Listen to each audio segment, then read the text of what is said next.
Greetings to all. Welcome to Future Officers Academy. Today we are going to see the daily current affairs of July 10. Today we are going to discuss the topics of Russia, India to boost bilateral trade, the shape of manufacturing 3.0, which comes under GS3 and it comes under GS2, international relations, and here Indian economy. Next, the innate limitation in executing ISET, that is which comes under GS2, international relations. Next, what is the draft digital competition bill, which comes under governance, an integrated tribal development program by NABARD, which we have to know about general news. And finally, we are going to see the editorial analysis and mapping. So now we'll move on to the first topic.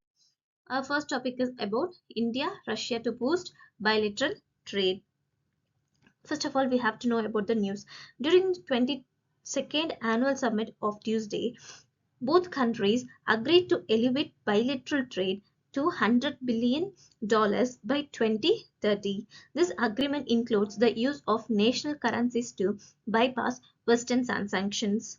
So, the trade and economic cooperation we have to see under this 22nd annual summit. So the trade and economic cooperation in India and Russia have set an ambitious target to increase bilateral trade to $100 billion by 2013. The plan to use national currencies for trade to bypass Western sanctions, reflecting a strategic shift in their economic engagement. Next, with the defense and strategic partnership. These countries discussed delays on defense supplies and committed to enhancing the co-production of defense equipment.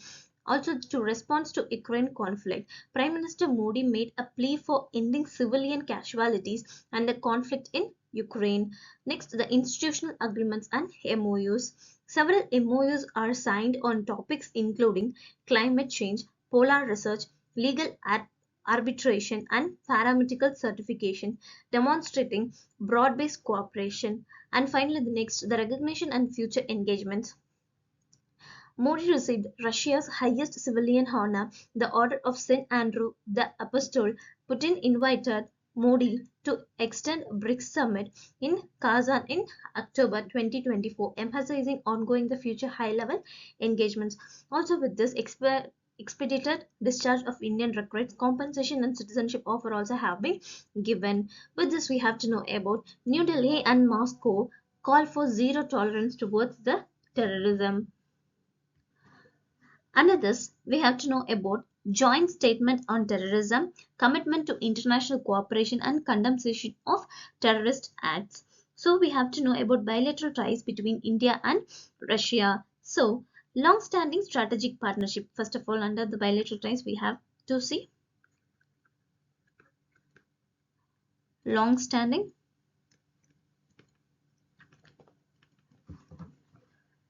strategic partnership. Under this, India and Russia have enjoyed a strong strategic partnership since the Cold War era. This was further strengthened with the signing of the Declaration of the Russia Strategic Partnership in 2000, which elevated cooperation in various areas including politics, security, defense, trade, and culture. In 2010, the partnership was elevated to a special and privileged strategic partnership. Next, the robust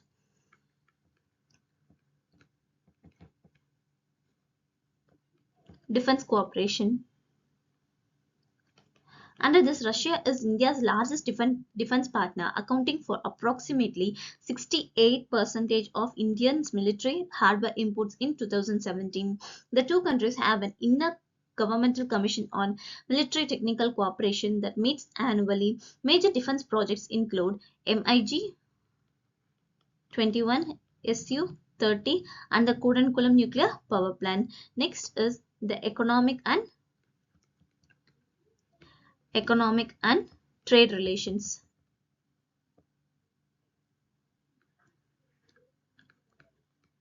Russia is India's seventh largest trading partner, and with bilateral trade reaching $45 billion, surpassing the target of $30 billion by 2025. The key areas of economic cooperation include energy, security, nuclear energy, and the north-south transport corridor. Next, the Russia is also an important partner of Indian energy security with investments in oil and gas sectors. And next bilateral ties between India and Russia is geopolitical coordination. Under this, India and Russia is closely collaborate on matters of shared national interest at international forums such as UN, BRICS, G20, and SCO. With this, we have to know about the previous year question paper which has been asked in 2020 in mains. So what is the significance of Indo-US defense deals over Indo-Russia defense deals? Discuss the reference to stability in the Pacific region. This was the main question asked in 2020. Now we'll move on to the second topic, the shape of manufacturing 3.0. First of all, we have to know about what's in news. The Prime Minister Narendra Modi coalition government emphasizes boosting India's manufacturing sector to address urbanization, employment shifts from agriculture, trade deficits, and national security concerns amid geopolitical dynamics, including China's assertives. With this, we have to know about government's manufacturing goals.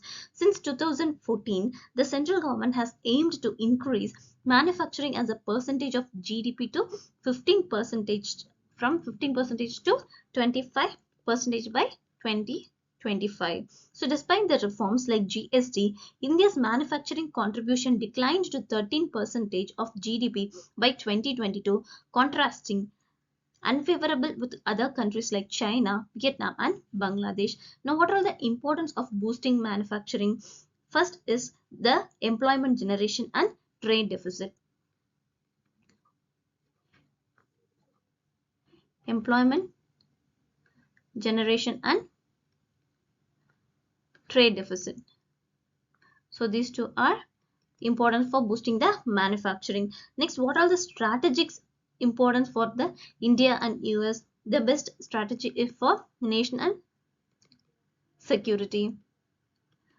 So under national security, strengthening India's manufacturing supports its regional security role amidst rising geopolitical tensions, particularly concerning in China. Next, what are the challenges and considerations? The challenges are state level governance, business environment, and the sector focus. So these are all some of the challenges seen in. Now, what is the US role and engagement here? The supportive engagement of US involved in enhancing Indian state governance and economic policies could improve investment attractiveness and supply chain integration. Also, the regional engagement suggestions for US officials to extend engagements beyond major cities like Delhi, Mumbai, Bangalore to include the key manufacturing states, fostering deeper economic ties. So that's all from this topic. Our next topic is the innate limitation in executing ICET. The initiative on ICET stand for Initiative on Critical and Emerging Technologies, that is ICET. So between India and US faces structural challenges in the execution, particularly regarding technology transfer and autonomy of the US defense companies. Now, what are the challenges in this technology transfer is seen? The challenges are IPR and export control hurdles, partial technological transfer, unlimited UAV technology sharing are the basic challenges seen in this ICET. Now, what are the limitations of US defense industry cooperation keeps here? The first limitation is commercial interest versus strategic goals. Under this, US government does not act on behalf of defense companies, owing IPRs as the companies are primarily driven by commercial interest. Next, the historical precedent failure of 2012 Defense Technology and Trade Initiative due to technology transfer issues highlights persistent challenges. Under the next limitation is restriction of jugaad. It is complex enabling protocols and strict end-use monitoring programs like Golden Century restrict India's ability to apply jugaad, that is innovative adaptations to US origin platforms, that is jugaad. Next, what are the strategic implications and future prospect? Its strategic implication and future prospect is first of all the shifting defense partnership. The ISCT is a part of US strategy to reduce India's dependence on Russian arms as outlined in recent Senate Foreign Relations Committee report. The next strategic implications is multi-organizational approach. The initiative involves multiple organizations like IndusX, Joint Impact, and AD to facilitate cooperation. The next is balancing act. Success of ICET depends on overcoming bureaucratic hurdles and aligning US commercial interests with broader strategic goals in the India-US partnership. With this, we have to see the previous year question paper, which is asked in prelims. So with reference to initiative on critical and emerging technologies, consider the following statements. Its aim is to expand partnership in critical and emerging technologies between India and US. It will help in India to find alternative to dependence on Russian military technology. Now, the answer is here is both 1 and 2. So these two statements are correct statement. So now we'll move on to the next topic. Our next topic is what is the draft digital competition bill? In February 2023, the Ministry of Corporate Affairs established a committee on digital competition law to access the necessity of distinct legislation concerning competition with digital market. Now, what is an ex post framework? An ex post framework refers to the regulatory approach where authorities intervene and enforce regulations after potentially harmful activities or behaviors have already occurred. In the context of competition law, it means that enforcement actions are taken against anti-competitive practice only after they have been observed or reported. Now, how is this ex post framework different from an ex ante framework? It has timing of intervention.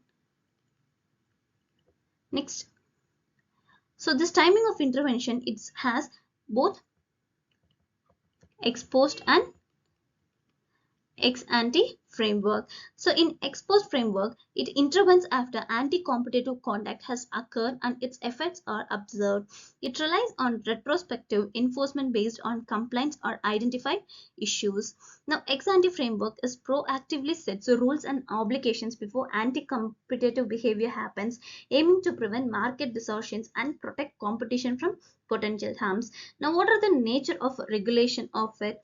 So, expositive framework react in a nature focusing on remedial measures and enforcement actions against established instance of anti-competitive behavior. For ex ante framework, proactive in nature, establishing upfront rules and obligations to guide behavior and prevent market abuses by dominant players before they occur. Now, what are the focuses and objectives of this ex post and ex ante framework? For ex post, focuses on addressing past harms to competition, ensuring fair market practice, and correcting market distortions and post occurrences. In anti framework, it focuses on maintaining competitive market, promoting innovation, and protecting consumer choice by setting clear rules and preventing anti-competitive behavior from developing in the first place. Now, why does the draft bill encourage an ex ante competition regulation? We have to know that. So, the first thing is the proactive prevention. Under the proactive prevention, digital markets exhibit characteristics such as rapid growth, network efforts, and economies of scale that can lead to quick and irreversible market dominance. An ex-ante framework allows regulatory authorities to primitively set rules and obligations to prevent anti-competitive practices before they occur, thereby maintaining market competition and ensuring consumer choice. Next, the timely intervention. The existing exposed framework under the Competition Act 2002 is considered inadequate for digital markets where traditional enforcement mechanisms may be too slow to effectively address evolving market dynamics and prevent potential harms to competition. An ex-ante approach enables timely intervention and regulatory oversight to curb monopolistic tendencies and promote a level playing field for all market participants. With this, we have to know about digital competition bill. So under this digital competition bill, we have the drafting process. The bill was drafted by 16-member committee on digital competition law after a year of deliberation. Next, the target group. It focuses on regulating systematically significant digital enterprises, which are large tech firms with major revenue and user base in India. These SSDEs are identified by having at least rupees 4,000 crore in Indian revenue and $30 billion globally. Now, what is this bill aims is to designed to prevent an anti-competitive practice, ensure transparency, and curb unfair favoritism in the digital sector. Now, what is the current status of this digital competition bill? The bill is open for public comment and may require further adjustments before being finalized. Now, what are the criticisms have been raised according to this? The significances are significant complications burden, that is, an anti framework with strict perspective norms could lead significant compliance burden for big tech companies. Also, it may lead to shift focus from innovation and research to ensuring the companies do not presumptively encourage in an anti-competitive practice. Next, the stringent requirements of the Europeans DMA and associated impact, also one of the criticism. Also, broad definition of who a significant platform is the major criticism under made by this may affect smaller business of companies or claiming that would force them to make changes into their platform and cut down the data sharing. With this, we have to see about previous year question paper which have been asked in prelims 2021. Right to privacy is protected under the article of Constitution of India. Comes under which article? Article 21. So now we'll move on to the next topic. Also, we have one more question here, which is in previous question, prelims question paper asked in 2018. That is, the right to privacy is protected is an intrinsic part, right to life and personal liberty. Which of the following is the Constitution of India correctly, appropriately implied to the above statements? Here they have given Article 14 and the provisions under the 42 Amendment to be Constitution. Next, Article 17 and the directive principles of state policy in Part 4. Next, Article 21 and freedoms guaranteed in Part 3. Article 24 and the provisions under 44th Amendment to be Constitution. Here the answer is C. Article 21 and the freedoms guaranteed in Part 3. This is the correct statement in this. Now we'll move on to the next topic. That is Integrated Tribal Development Program, ITDP. National Bank for Agriculture and Rural Development, that is NABARD, is set to launch Integrated Tribal Development Program in Kulathapura Grama Panchayat and Kollam. Now we have to know about this ITDP. Tanal, an environment organization, will be implementing agency of the project that aims to transform livelihoods of tribal families over next 5 years. The 5-year initiative targets that suitably livelihood and agriculture enhancement of 413 families residing in 8 hamlets. The program focuses on promoting diverse agriculture crops such as pepper, arecanut, coconut, ginger, the ginger turmeric, and the plantain. It encompasses initiatives in goat rearing, poultry, beekeeping, fish farming, and fodder production. Also, the establishment of tribal farmer producer company is also planned to further economically empower the community. Now, what are the components of this IDTP? The components are water resource development,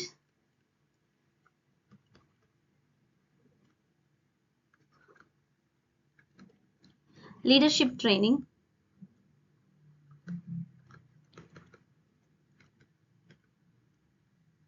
awareness creation,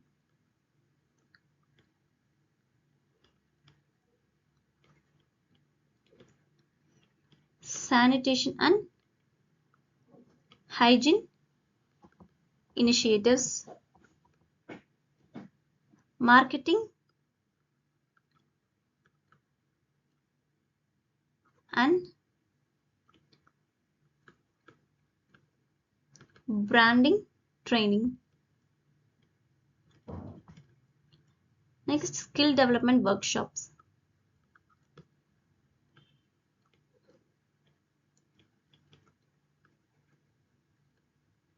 So these are all the components of this IDTP. Now we have to know about NABARD. It was established in July 12, 1982. It is based on the recommendation of Shivaraman Committee to promote suitable rural development and agriculture growth in India. What does it aims to? It aims to facilitate credit flow for the promotion and development of agricultural, small-scale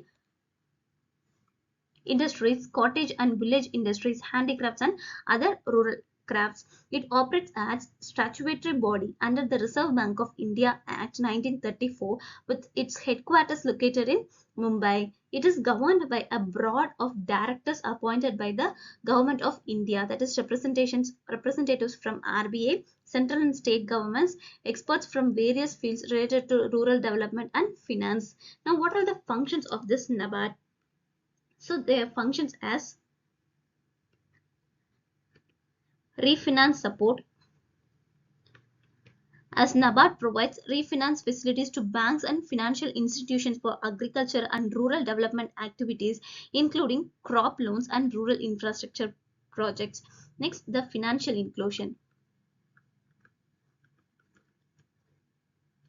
After that, it gives priority sector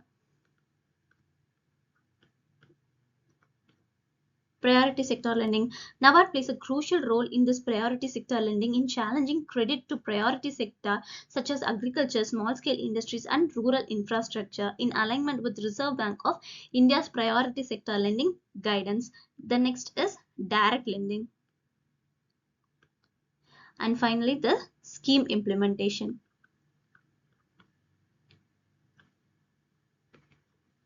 So these are all some of the functions of NABARD. Also, the credit planning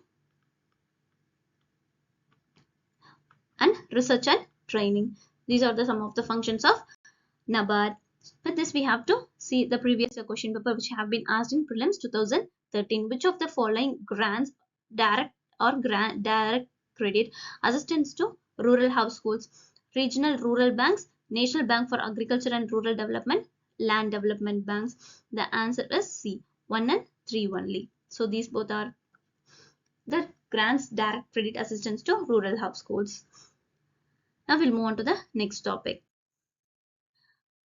The editorial analysis, the topic of today is a budget that drives growth with stability. So here, in the 2024 to 25 budget aims to sustain India's GDP growth to 7% to 7.5%, focusing on domestic drives amidst global economic slowdown. It prioritizes reducing the fiscal deficit to 3% of GDP, enhancing to 35%, and addressing challenges in exports and employment through strategic fiscal management and infrastructure development. Now, under this, we'll see the introduction under this. The new government will present the final budget for 2024 to 25 on July 23rd. It provides government with the opportunity to spell out its policy priorities regarding growth and employment. With continued global economic shutdown, India will have to rely on domestic growth drivers.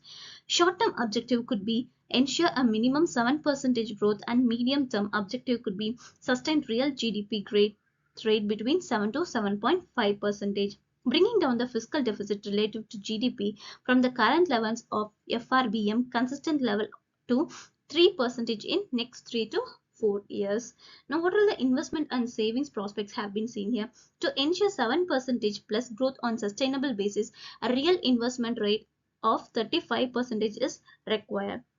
In financial year 23, the saving of GDP ratio is nominal and real terms were 30.2% and 32.8% respectively.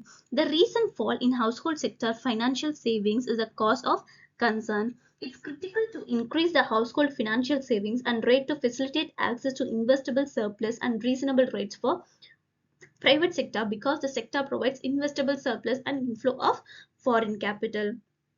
And until the export demand picks up and private investment gathers momentum, India will have to rely on the government investment demand to provide support to growth. Now, what are the budgetary options have been seen under this?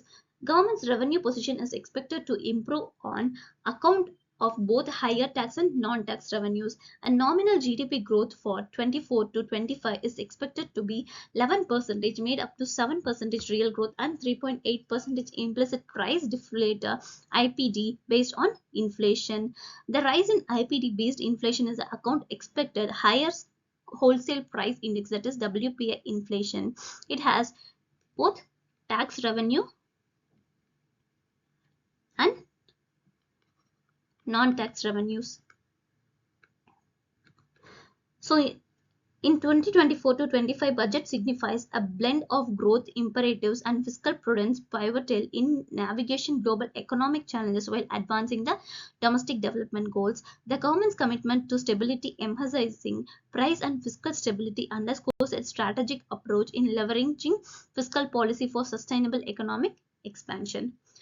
Next, we'll see mapping. Under mapping, we are going to see the topic important lakes in India. A lake is a body of surface where bordered on all sides by the land. Lakes will take water from the rivers or function as a source of water, since rivers will act as an outlet or inlet to them. So lakes may be found in a variety of settings including hilly areas, plains, plateaus, rift zones, and so on. Some lakes are generated by the action of glaciers and ice sheets, with other are formed by wind, river movement, and human activity. Lakes are used for a variety of purposes including drinking water, irrigation, navigation, water storage, livelihood, that is for fishing for example, and influence of microclimate. There are several sorts of lakes that may be placed depending on varieties of factors. These include freshwater lakes, saltwater lakes, natural lakes, artificial lakes, oxbow lakes, and crater lakes. And first we'll see the saltwater lakes. Due to the endorheic structure of the lake, the water pouring into the lake, which includes salt minerals, is possible to depart. The water then evaporates, leaving undissolved salts behind and raising lake's salinity, making its perfect location for salt production. High salinity can also result in halophilic flora and fauna in around the lake. In fact, the salt lake lack of multicellular life in sometimes results. Now we have to see the important salt lakes which are there. The important salt lakes are Shamhar Lake, Lonar Lake,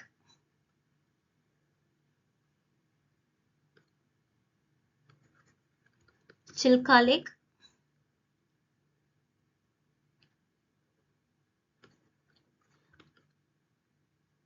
Pulikat Lake,